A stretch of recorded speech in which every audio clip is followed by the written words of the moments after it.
Today on Podcast Them Down, the earth is flat because you are fat. Cast them down. You're listening to Podcast Them Down. I'm Tim Regan from American power metal band Burning Shadows, Fade to Black Metallica tribute, Dual-Violin folk metal band ISENMOR, and recently vacated Graves, true zombie metal. Like, follow, subscribe, do all that shit. I did it from memory. This is amazing. This is a momentous occasion. You're officially a podcaster now. That's right. I mean, so enter and sign in, please. Starting with let's go alphabetically with Matt. So enter. Okay, so hi everybody, Matthew here. I would like to say you're gonna have to change that when you become the second male vocalist of the all-female Brazilian deathcore band Sanaya. So you know, make sure you build in some room for that next time. Nice. All right, enter and sign in, Mike. All right, Mike. I am in mostly Tim's bands. I'm in ISENMOR. I'm in RVG, and yeah. Are you in my bands or am I in your bands? I think I'm in your bands, and I am actually the third female vocalist of ISENMOR, according to one or more reviews of our initial EP. So. You know, guys, I like the music, but I wish it wouldn't scream so much. I've heard that. I know. That's why I said it. Why didn't you write nice songs without screaming? Alrighty, so Mike, you okay. you sent an amazing thing my way, and I said we have to do an episode on this. So, how about you introduce it? Okay, I have some more context, by the way, so we could get into that as we sure. go. But yeah, I didn't get any of that. All I got was a YouTube link, which is in the description. So I was stumbling around YouTube, and I find this YouTube channel called Bandcamp Oddities, and I see this thing called Clowncore Van, a visual album. And my initial thought is like, fuck this. Like, there's no, like, I don't want to deal with this. This is some stupid, weird joke. Yeah, not to jump ahead too far, but there is nothing but red flags with this group. I mean, I was expecting deathcore and them just dressed goofy and taking themselves too seriously, like ICP, but in deathcore format, I guess. So then I click on it, and I did not quite get what I expected at all. It is a very vastly different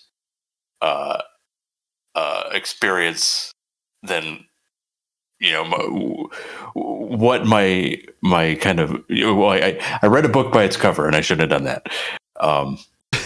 So I guess the best way to start is to describe just the musicianship. So it's two guys, and one of them plays the drums, the other one plays the sax, and then they both play keyboards simultaneously. Mm-hmm. Yeah. So red flag. Let's just keep track of the red flags real quick. Two guys. Mm-hmm. Clown theme.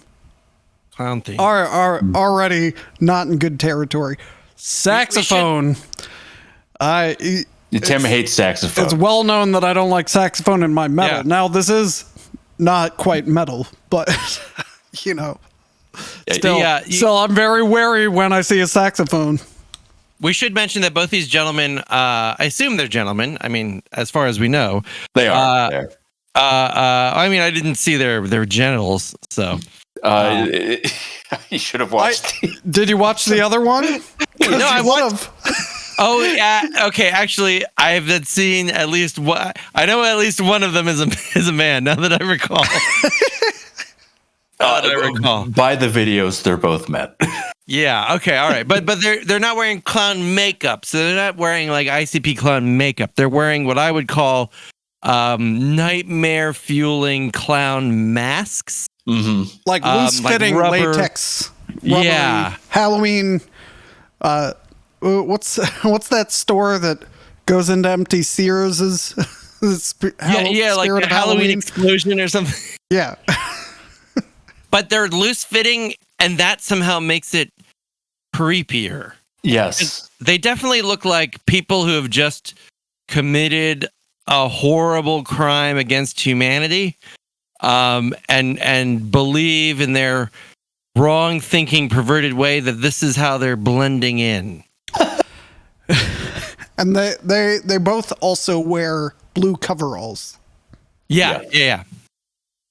But Some of them are more complete than others. I have so many notes. It looks like the press release we didn't finish the other episode. no, but okay. So I sent this to Tim because I'll send things to Tim that is like, okay, this is really good musicianship. And if you watch this video, it's definitely like, holy shit.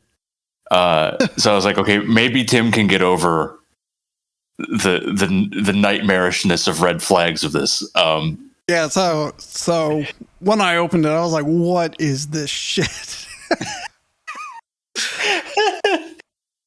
Go ahead. I want to say Mike's downplaying the musicianship.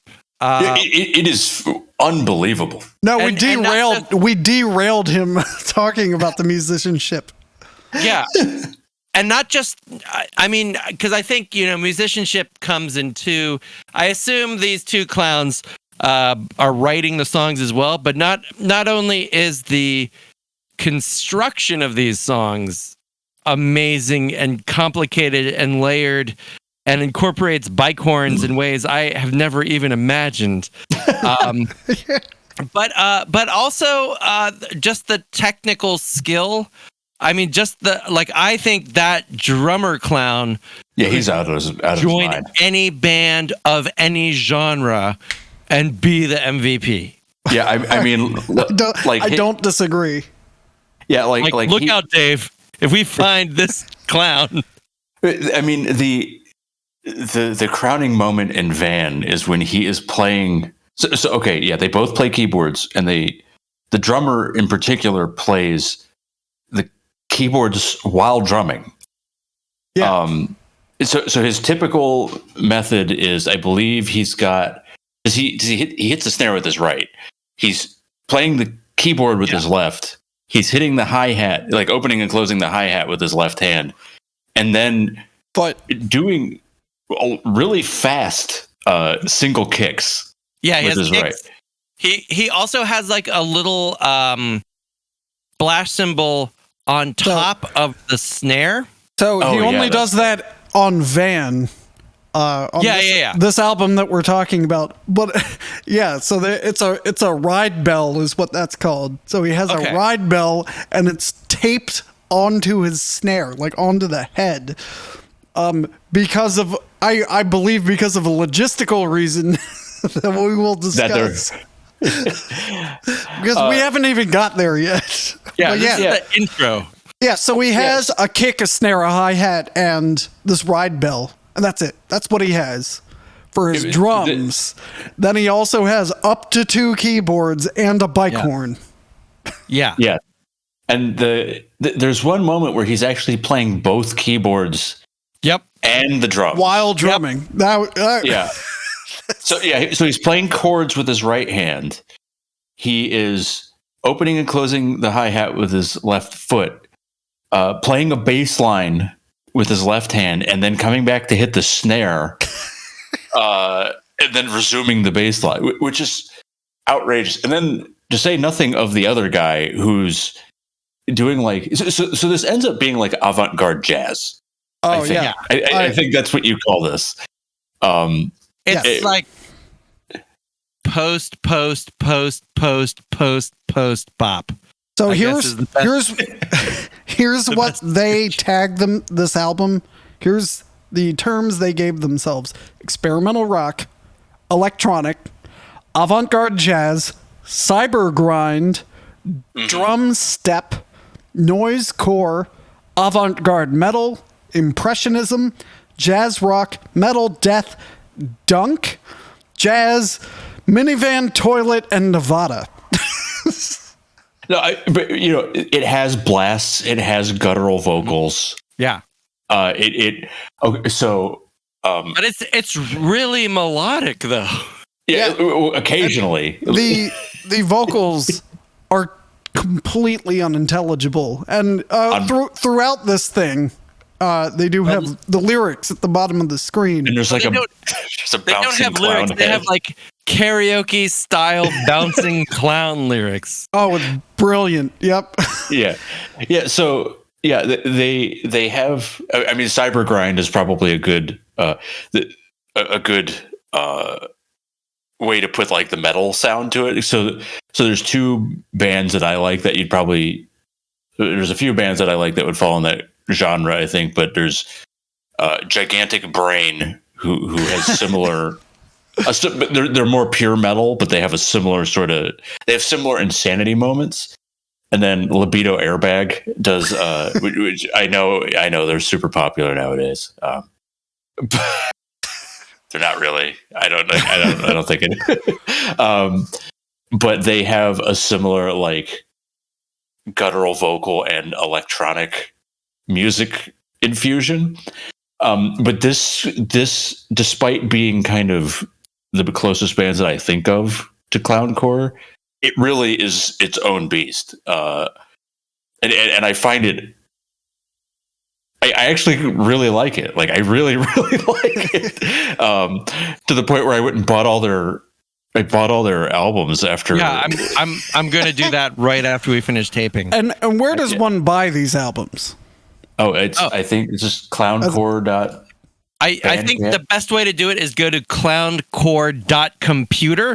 Yeah. I was going to bring that up. That's one of the first things on here. Their website is clowncore.computer. And clowncore.computer has everything you need. You can go to the Bandcamp. You can watch the videos. Well, unfortunately, you can no longer buy the container of shit. The authentic clown pile. What's in the container of shit? Well, you know what? It's a mystery. I can't even begin to guess. The description, however, is authentic clown pile. Yeah. You also can no longer buy the clown van for $2,999.99. Which I believe is a late 90s Toyota Previa. And it's light blue. Oh, no. It was 1997 Previa.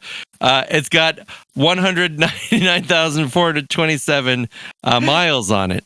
Nice. This is good. Well, we haven't even talked about the van. Yeah, we should talk about the van. Or what a visual album is. Well, before we move on to this, we should we recognize the drummer already. The saxophonist is very good. Amazing. Yeah. And but he mostly plays the keyboard and the bike. Because you basically. And then there's sax solos. And the reason. You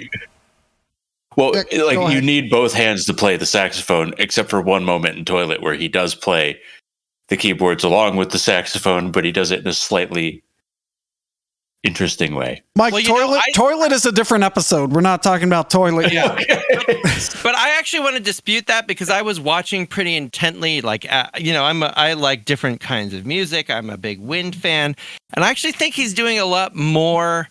Because the sax is at his mouth a lot more, and I think there's a lot of like ambient, non-melodic things he's doing with the sax throughout many of those songs. Like there are times he's definitely playing like riffs on the sax, but there are also weird things that I can't account from, like just listening to like different elements of the keyboards. And I'm pretty sure he's like doing like low atonal stuff with the sax on a number of these songs as well. I believe it.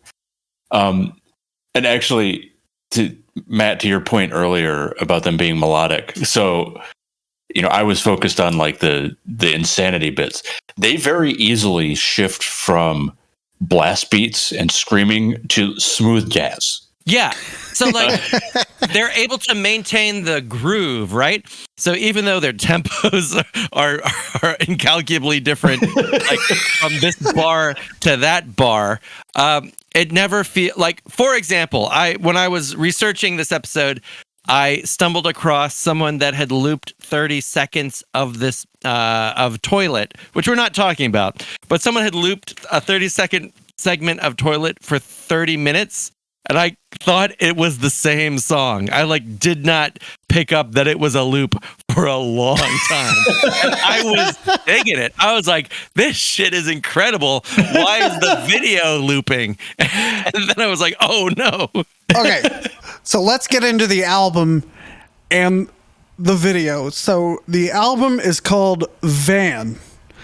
The track list is as follows: Earth, Van, Song, Computers, Tears of God, Keyboard, Baloney Penis, McRonald's, You Are Pregnant, Existence, End, An Infinite Realm of Incomprehensible Suffering. So it is presented as a YouTube video, as a video called a visual album. 17 minutes. That's the whole album. So, I believe recently I said the shortest an album can be is Slayer's Rain and Blood. I don't think that holds true for grindcore or you know, or whatever this is. Or whatever this is, yeah. So I'll give this a pass. So the video is essentially them performing the album in a minivan in the aforementioned Toyota Previa. Yes. So, it's nuts because I you just have to see it. Link in the description. Yeah.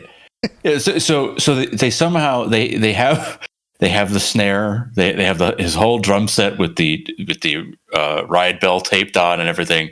They've got multiple keyboards. They've got several GoPros hooked up. They've got several microphones pointed at various things. So I paused it and did a full accounting of everything. So here's the very beginning of the video. It starts with a shot of the Previa, and it has a dented bumper driving down some suburban street with the California license plate CCC CCCC. Mm-hmm. That's its license plate. And then it has an interior shot inside the van. So there's three guys. One is their driver, and he's wearing a ski mask. And throughout the video, he just has a vacant look in his eyes. Yeah, he looks very much like, I'm just driving, focused on driving. We should also mention that they are very obviously practically driving. Like there's no special effects here. This van is moving. This van is speeding up and slowing down. It's going through traffic of various speeds. Yep. So in the passenger seat is the saxophonist, and between him and the driver, he has one of the keyboards. And then on the passenger side door is an old-timey bike horn. And then he also has a 58, a vocal mic up on the strut. Yeah. And then you know the strut where the door closes. So that's, he's got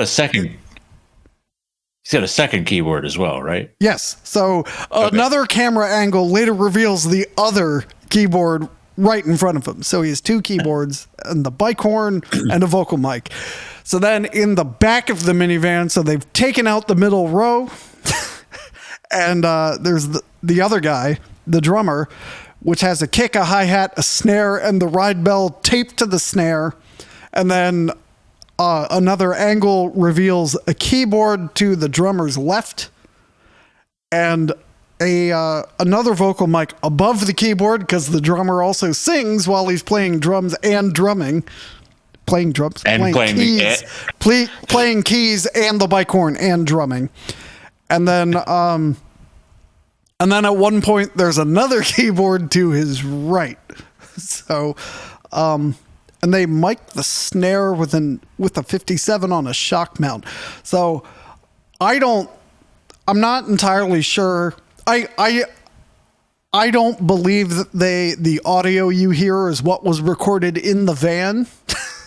Because a 97 Previa is not going to be a good recording environment. The only thing that's direct is going to be the keyboards. But maybe I'm wrong. I don't know. Yeah, I mean, there are certain things that I think would be difficult to mimic. I'll get into exactly what that is a little later, because I wonder if you're thinking of the same moment that I am. Yeah, but it appears as if they really did record. You know, they at least have it mic'd up. How about that? Yeah. All right, and then I counted at least 5 cameras. I agree. I believe they're doing a genuine performance. Yeah, I think they're performing the songs, but that's not necessarily the output that we're listening to. Yeah, I'm not sure, but it's a very convincing sync. Let's put it that way. No matter what, like if they are syncing, then it's very convincing. True. So, did you want to go through the whole video, kind of like a rewatch? Yeah, sure. Okay, yeah, let's go for it. So at this point, if you haven't seen it and don't want it spoiled, hit pause, go watch it. Yeah, highly recommend. Come back and listen to our analysis. So, so one thing I liked is as they're driving around driving through the suburbs, there's exterior shots of the van. And whenever it's exterior, it's like muffled. As if this is what you'd be hearing if you're on the sidewalk. And then, so they're driving a while, and then during the track song, they pull over. So they're playing the bike horns, and it's like honk, honk, honk. Honk, honk, honk. And there's a bass on a stand on the side of the road. It looks like they're in a storage facility at this point. I can't really tell. The driver is just putting it into drive and then reverse. And you don't know. You're trying to figure out. It's like, what is that sound? Is that the bass? That's one of my favorite tracks. Yeah. Actually. And then they pan out, and the guy's got his dick out. Which is pixelated. Yeah. And then they drive away. And then they're in a car wash. In the next shot, they're in a car wash. All right, yeah. So the next, so then the second keyboard appears. They're in the car wash. And they're playing the song while they're in the car wash. And they really are. Yeah. All right. So then. Oh yeah. What a cool idea! Like honestly, there's a shot of that. This is brilliant. There's a shot there where you're looking at it. It's like that actually is kind of a slick shot. It's like the I don't know what you call it, the big droopy mop things. They're all going. It almost feels like they're in sync with the beat. The back of the car has suds running down it. Yeah, it's amazing. It's so good.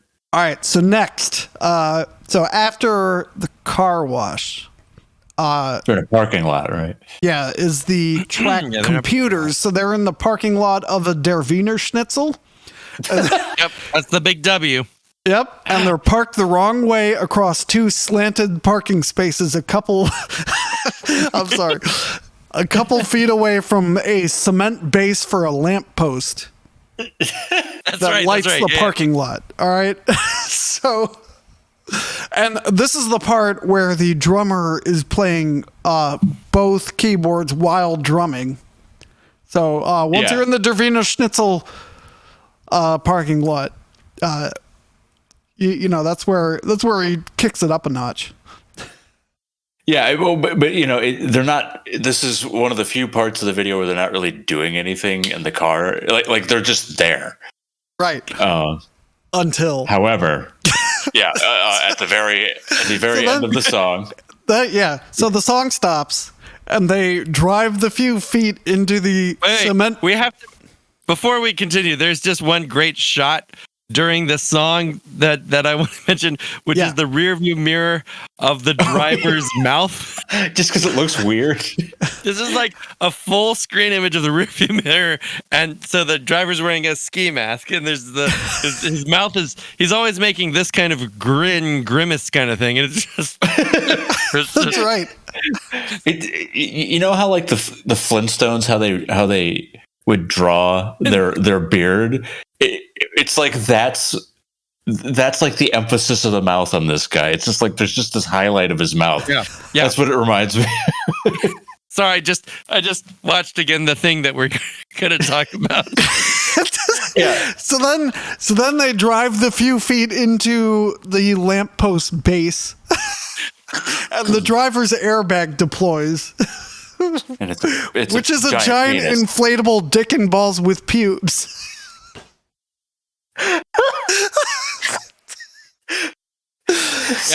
Yep, that's what it is. All right, and then obviously, and none of them react. Yeah, including the driver. The driver has the same exact look that he had at the beginning of the video. It's just like throughout. All right, so after that deflates, the track is now Tears of God. And it becomes night. So they're still in the Der Wiener Schnitzel parking lot. There's like a day for night. They had an accident, so I think they're they're recovering.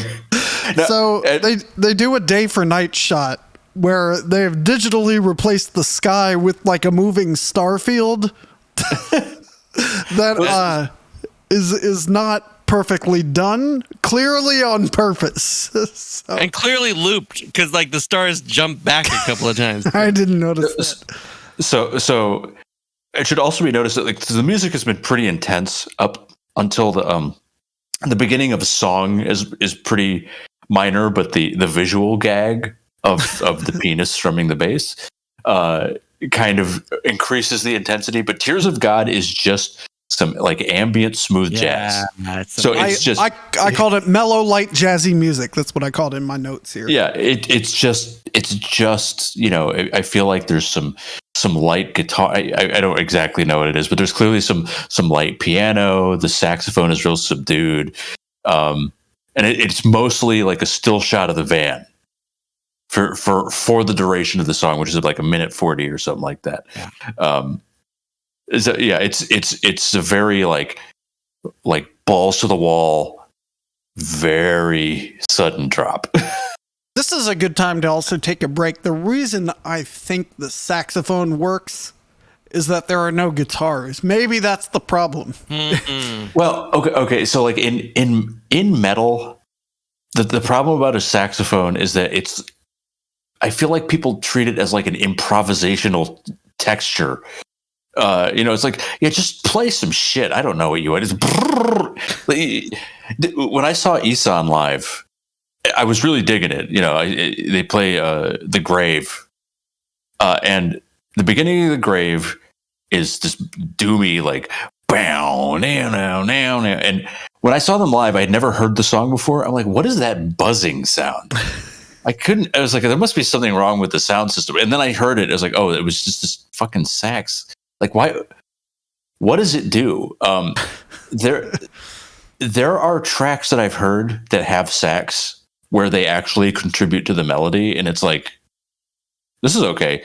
Solefald Son I Call, though. I mean, it's not. I know it's not your 100% favorite, but it like works for a part of the song. And there's a band called Caligula's Horse where there's a saxophone and it actually like joins in with the melody. So it's not just doing this wonky, buzzy bullshit. It's just like, oh yeah, let's increase the sound of the band. And I think it works. So in this band, the sax is clearly serving a purpose. It's not just like they handed it to a guy and we're just like, I mean, I don't know. I feel like you could just get like a bellows for what metal does. You just hook a bellows into a jazz or into a saxophone mouthpiece and just start hitting buttons. And that's about what metal uses it for. That's so not what's happening here. I think clowncore. Here's a sentence I never thought I'd say. I think the clowncore think Clowncore uses its saxophone very well. Absolutely. Yeah, absolutely. All right. So, after Tears of God ends, it's day again. And then, so obviously, the drummer poops on the second keyboard to begin the song. Keyboard, which has a drone throughout, which is caused by the poop upon the keyboard. And clearly it's massive enough. Prepared for this. Clearly it's massive At enough all. to keep the keys depressed for the duration of the song. So here, this is the moment that makes me think maybe this is a live performance. That what we're hearing is because This is what makes you think it's no, real. genuinely, honestly, because there's a moment where one of the pieces of poop rolls off the keyboard and it affects the sound, and it's well timed. That you are absolutely correct. Yes, it changes. That does happen. So it rolls off some of the keys, and then it's a different sound. The drone is a different sound. And during this song, the van is driving in a circle, it appears. And you're like, are they really doing that? And you look out the window, because they have the exterior shots where the guy's just driving in a circle. And then you're thinking, it's like, they're not really doing that. And you look at the interior shots, like, no, they're really doing that. Like, I also clearly like the expression of the other guys while that's going on, because they both kind of look at each other like, are there like there's like bystanders? no, the driver and the saxophone clown. Oh, I both kind of give each other a look. Like, there he goes again. All right, so moving on.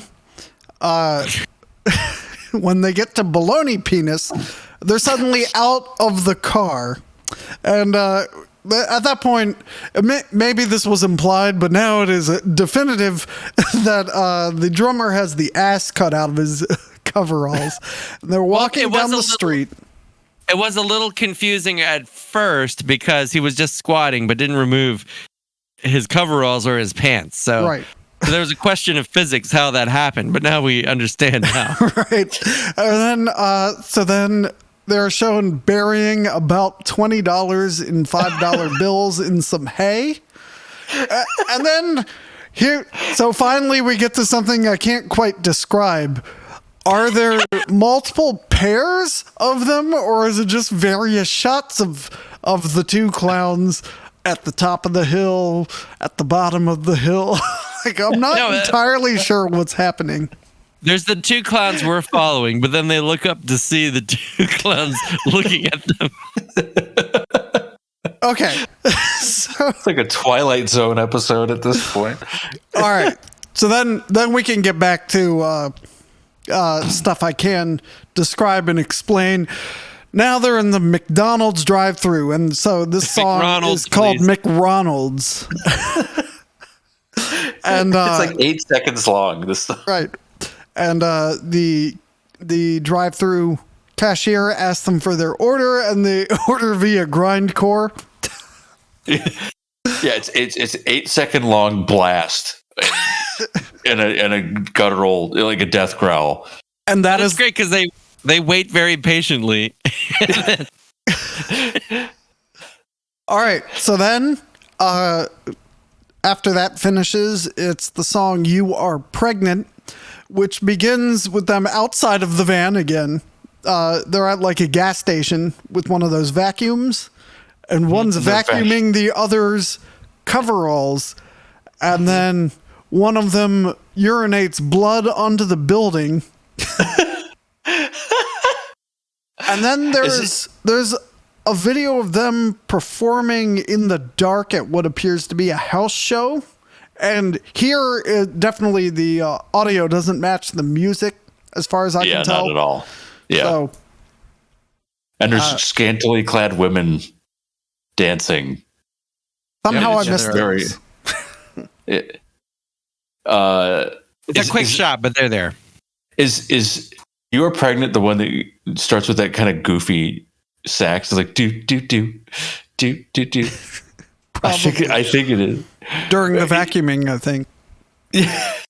All right, so then it cuts to them dumpster diving for food. And at the end of that scene, they eat some lotion. But it's clear, however, that the mask is pulled up and so is the collar. So he's just probably like squirting it into the mask but not actually eating it, which I thought was clever because I wouldn't really want to do that myself. All right, so after the vacuuming and after the blood urination and after the health show and after the dumpster diving, the song Existence starts and they're in the van again. And I wrote happy tune at first. So this begins the section where there's a shot of the van taken from a vehicle in front of the van. So it's like, so you see the van coming towards you, but it's like you're moving too. And it's just a slow-mo video of them driving for a while. And then start the images. Oh yeah. Oh right. I think I was like programmed by the GRU to do something watching those images. Okay, Yeah, so I went through frame by frame and I have every God. image. So are you ready? I'm ready. Some of these took a little research, unfortunately. So the images in order are a puppy, a cell phone tower, a black rocket on its side.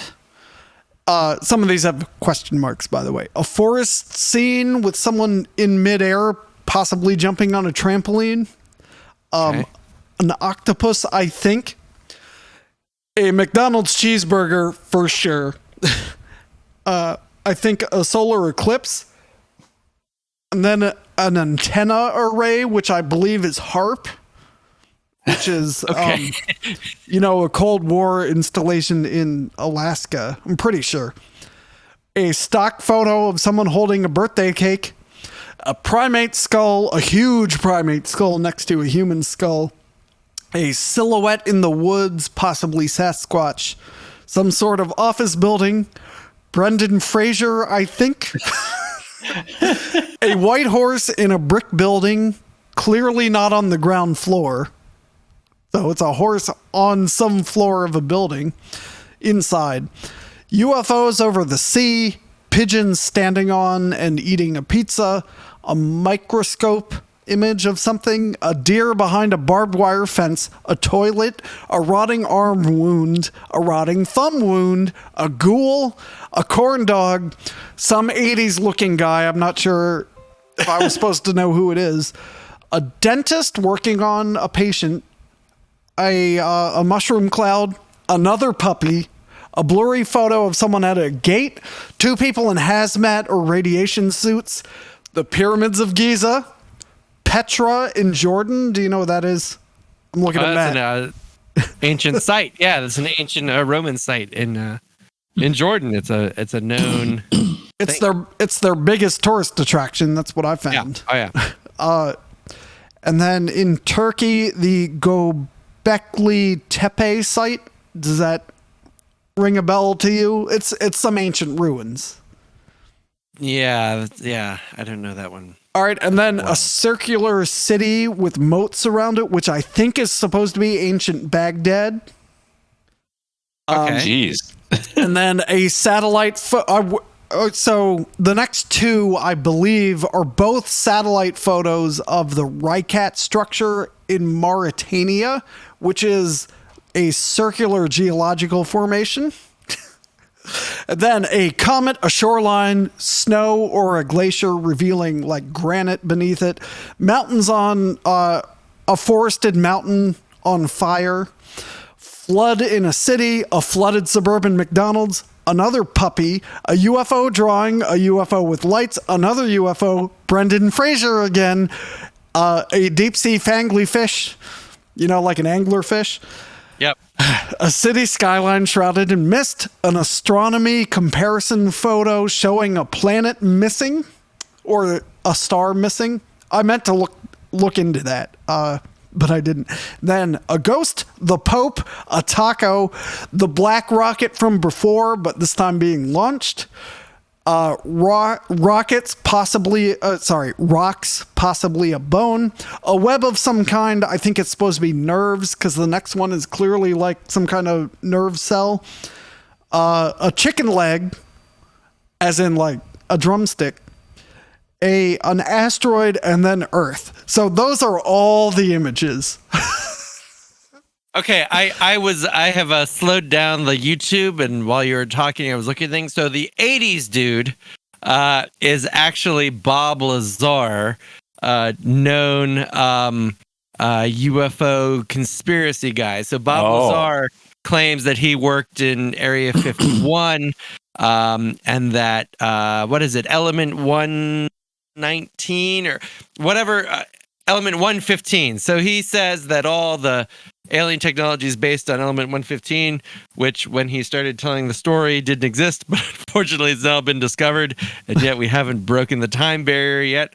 So I think the circular city to me looks more like an artist's conception of Atlantis, because like in the Plato myth, Atlantis was like perfect circles, like concentric rings. Okay, so I think that might be Atlantis. Look up ancient Baghdad, because it looks similar. I don't know if that's what it is. Yeah, I can see that too, because it just looked too. I can see either of those actually. I think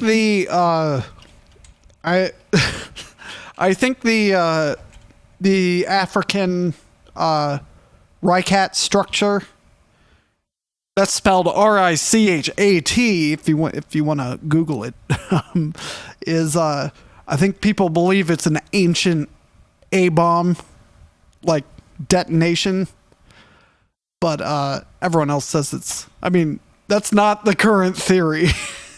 Yeah, I mean but another thing that makes me think it's Atlantis is a lot of people think the RICAT structure is Atlantis. So it's various conspiracies mixed with meme humor. It's like meme humor and like ancient alien Atlantis, like ruins, kind of space alien kind of stuff. Okay, yeah. But both Baghdad and Atlantis read for that too, though. So, but yeah, like tying this back together with the song, and actually something that we haven't really elaborated on. We mentioned the lyrics, the bouncing ball karaoke lyrics, but the lyrics are very weird and absurd, but I would say vaguely conspiratorial in that nature. So it's kind of like, now I don't think they're actually saying anything throughout the song, right? Like I don't think they're actually saying those words. I think they're just screaming and then they put in the words. What? No, they're definitely singing, Mike. They're very clearly. Oh, you're right. I'm sorry. But there are various references to like silly. Various references to silly conspiracies. There's one part where one of them is screaming 3G. Oh yeah. So that these images are conspiracy themed makes sense, I think.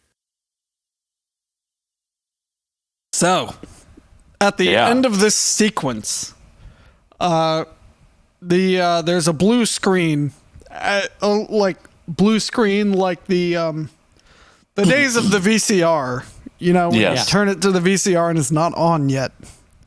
So, and then end fades in the song, which is a somber piano piece. And then the van is driving through like the mountains, desert, now clearly in California, maybe in Arizona.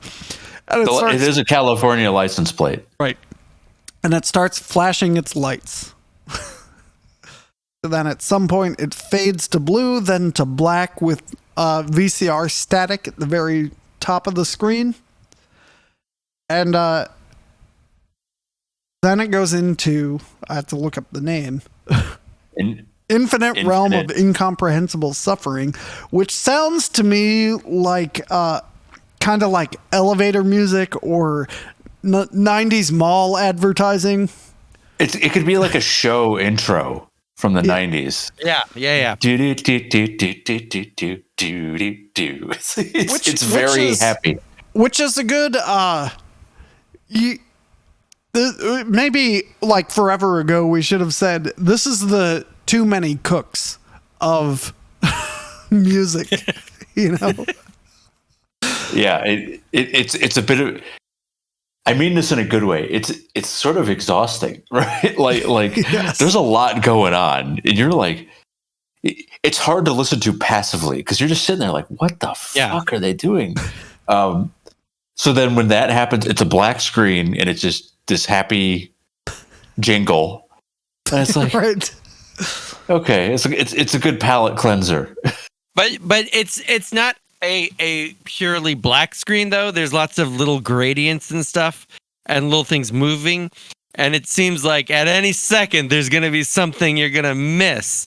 Yeah, you are kind of waiting for the shoe to drop. Like there is occasionally like a flash. I know, really, almost at the end, there's a flash of the street. Yeah, I think it's the street that they started from. But sure. but it's very much designed to keep you looking at YouTube, even though there's nothing on your screen. Yeah. So, yeah, I think that's basically the whole video. I think something worth discussing is, it is very intense. Just the whole thing is extremely intense. Because a lot of it, like, you know, musically, they do things that don't seem like you should be able to do them in the format that they're doing them in, right? Like, you know, they're able to keep time together without looking at each other,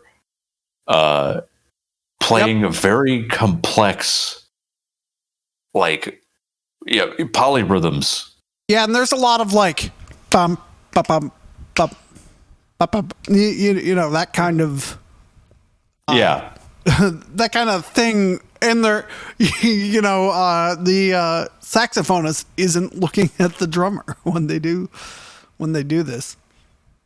No, I mean, so musically, the stuff that they do is like ridiculous to watch. Like nobody should be able to do this. And they look young. They're young guys, right? Like, so their chops are outrageous. Amazing. So for the further context that I alluded to earlier, I actually didn't know this, but I had heard music by the drummer before. So he's in a band called Knower, and Knower is more like electronic, like dancey type music. I will get the subgenre completely incorrect, but if you've ever gone onto YouTube and watched any videos by Anonymous, who makes, have you? No, I just like the name. Yeah, so their videos made in like the Source engine. So, you know, Valve released the Source Movie Maker or something like that. So he makes a lot of these goofy videos. Anonymous makes a lot of goofy videos and then uses just songs that he finds amusing or you know, whatever. He just picks songs, but one of them is Time Traveler by Knower. And one of the interesting things about Time Traveler is that though it's very catchy, you know, the electronic sounds are like really hard. And once I realized, like, yeah, that actually makes sense. Like that this guy who's in both of these bands could apparently do sound design to this to this level. But the extreme difference between clowncore and Knower, they are very, very, very different styles of music. And seeing how freely clowncore can move between grind to jazz to ambient. Oh my god, ambient. Ambient. Ambient. Yeah, sorry, I got real snooty there for a second. I don't know what happened. Ambient music. I think I wanted to say ambiance, and then I realized that wasn't a genre, but I was stuck with the first syllable. But, you know, it seems like he's in quite a bit of the drummer's in quite a bit of things. And I was trying to find out more about the saxophonist, and it looks like he is too. Apparently, they're just like music wizards. Yeah, No, they're clowns. They're clowns. Yeah, I also, in researching this, heard the knower kind of theory, which makes a lot of sense to me.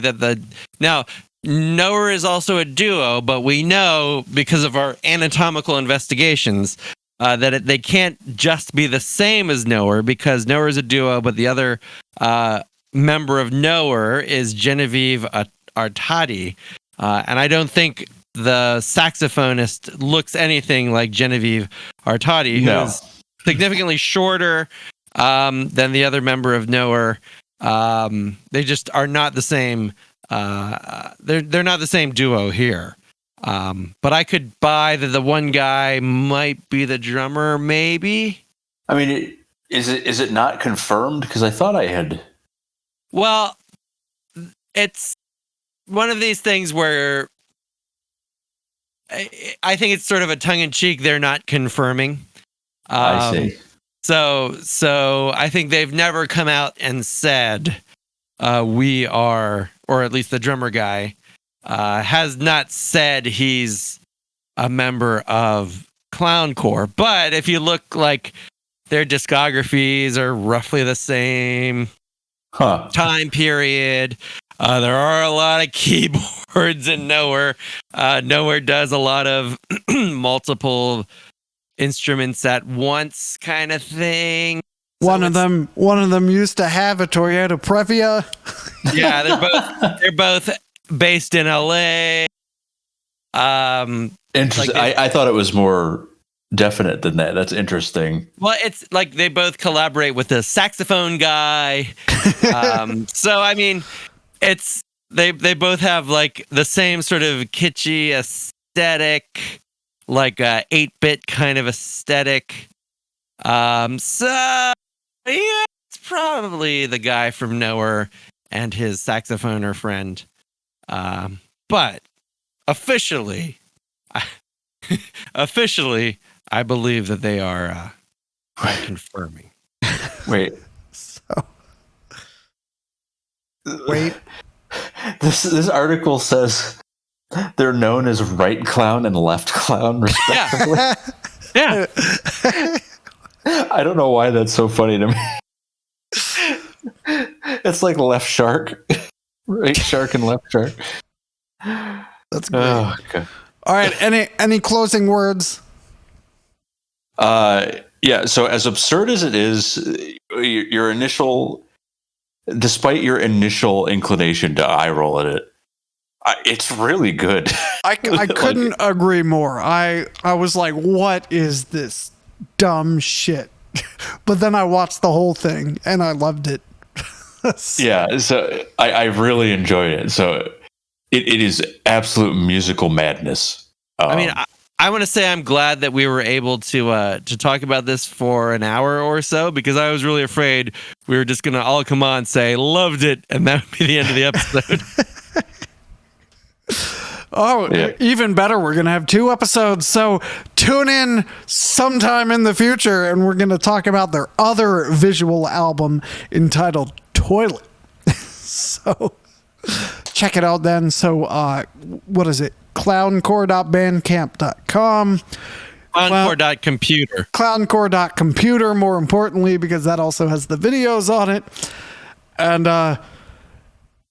the potential to buy an authentic clown pile at some point in the future. Yes. They have a restock. That's right. That's right. So check it out. Links in the description.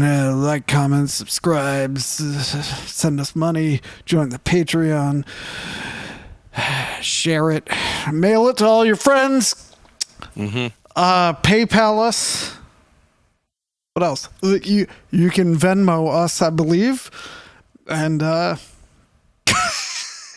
well, you look like you're about to say something. I don't know what. Yeah, I mean, you can Venmo us and you can put in the message. So I don't know. I'm weirded out by Venmo. The idea of paying somebody as a social media platform, some weird shit, man. Anyway, that's my unsolicited 2 cents on Venmo. Well, there goes that sponsorship. All right, until next time. Cast them down. All right, let's. Do I have a clown nose? There we go. Doug's decree that I should leave the mics open during the intro and outro. Yeah, he's right. He's really right. I don't know. I still don't know. I've got pie on my face, guys. I gotta wipe it off. That's for our viewers. Yeah, we've already chuckled at that joke. Chuckled and groaned. That's why we seem so totally non-reactive to him saying. To be fair, it was pretty non-reactive the first. Wait, what's the difference between deathcore and metalcore? They suck in different ways.